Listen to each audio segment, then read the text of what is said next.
இந்த 3 ப்ளவுஸும் நான் நேற்று ஸ்டிச் பண்ண ப்ளவுஸு. இந்த 3 ப்ளவுஸ்லேயும் பார்த்தீங்கன்னா இப்போ ஹூக் கட்ட போகிறேன். இந்த 2 ப்ளவுஸ்க்கு ஹூக்கும் லூப்பும் கட்டணும். இந்த ஒரு ப்ளவுஸ்க்கு ஹூக் மட்டும் கட்டணும். இந்த ப்ளவுஸ்க்கு பார்த்தீங்கன்னா ஸ்டார் நெக் வச்சு ரன்னிங் ஸ்டோன் கொடுத்துருக்குறேன். சாரீ ஃபுல் ஸ்டோன் இருக்கும். ஸோ அதனால் ஸ்டோன் மட்டும் நான் வச்சு இந்த ப்ளவுஸை ஃபினிஷ் பண்ணியாச்சு. நான் இப்போ வச்சுருக்கிறது பார்த்திங்கன்னா வி அடிச்சிருக்கேன். ஒரு சில பேர் வந்து ஹூக்கும் லூப்பும் கேட்பாங்க. ஒரு சில பேர் பார்த்திங்கன்னா இந்த வி மட்டும் அடிச்சுட்டு ஹூக் மட்டும் கட்டி கொடுங்க அப்படிங்கிற மாதிரி கேட்பாங்க. ஸோ இந்த ஒரு ப்ளவுஸ்க்கு மட்டும் கொக்கி மட்டும் கட்ட போகிறேன்.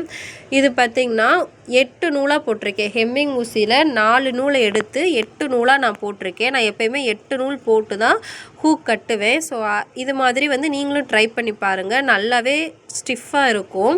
நான் இப்போ ஒரு ஹூக் வந்து கட்டி காமிச்சிருக்கேன். இதே மாதிரி இன்னொரு ஹூக் வந்து நான் கட்டி எப்படி கட்டுறது அப்படிங்கிறத உங்கள்கிட்ட இந்த வீடியோவில் ஷேர் பண்ண போகிறேன். இப்படி எந்த இடத்துல பாயிண்ட் இருக்கோ அந்த இடத்துல கொக்கியை வச்சுக்கணும். வச்சுட்டு உங்களோட கட்டை விரலில் நல்லா அந்த கொக்கியை அழுத்தி பிடிச்சிக்கணும். கொக்கிக்கு கீழே 2 ரவுண்டு இருக்கும். ஸோ அந்த ரவுண்டுலேருந்து ஸ்டார்ட் பண்ணி இந்த பக்கம் 3 தையல், அதே மாதிரி அந்த ரவுண்டில் 3 தையல் விட்டு எடுத்துக்கணும். துணியிலையும் நம்ம நீடில் பட்டிருக்கணும். அதே மாதிரி அந்த ஹோல்குள்ளேயும் அந்த நீடில் வந்து போயிட்டு வரணும். அதே மாதிரி ஸ்டிஃபாக அந்த நூல் விட்டு எடுக்கிறோம் பார்த்திங்களா, அந்த இழுக்கிறது வந்து கொஞ்சம் டைட்டாக பிடிச்சி இழுங்க. போலாக இல்லாமல் கொஞ்சம் ஒவ்வொரு இழுக்கிறதுமே வந்துட்டு கொஞ்சம் டைட்னஸ் கொடுத்து இழுத்திங்கன்னா ஸ்டிஃபாக நிற்கும்.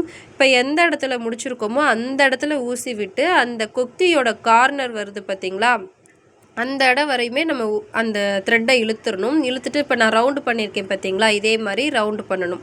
இன்னொரு தடவை நான் வச்சு காமிக்கிறேன் பாருங்கள். இந்த மாதிரி ரவுண்டு வச்சுட்டு அந்த கொக்கியோட கார்னரில் நம்ம ஊசி பிடிச்சி இழுத்தோம்னா அந்த கொக்கியோட அந்த முகனை இருக்குது பார்த்திங்களா, அதை வந்து டைட்டாக பிடிச்சிக்குவோம். நான் அந்த நூல் வந்து அதே மாதிரி 2 தடவை நான் அந்த மாதிரி கொடுத்து இந்த டைட் இழுக்கிறது நல்லாவே இழுத்துக்கணும். அப்போ தான் அந்த கொக்கி வந்து மேலே தனியாக வராத மாதிரி இருக்கும்.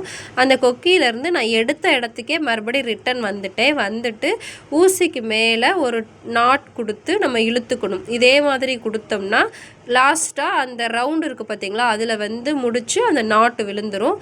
இந்த மாதிரி தான் வந்து ஹூக் கட்டணும். இப்போ வந்து நான் எல்லா ஹூக்கும் கட்டி முடிச்சுட்டேன். இது பாருங்கள், லாஸ்ட்டு அந்த கொக்கியோட எட்ஜும் அந்த கார்னரும் ஒரே எட்ஜில் இருக்கிறது மாதிரி இருக்கும். கொக்கியும் ஒரே லைனாக இருக்கும். கொஞ்சம் மேலே ஏற்றி தாழ்த்தி இல்லாமல் இருக்கும். வீடியோ பிடிச்சிருந்தா லைக் பண்ணி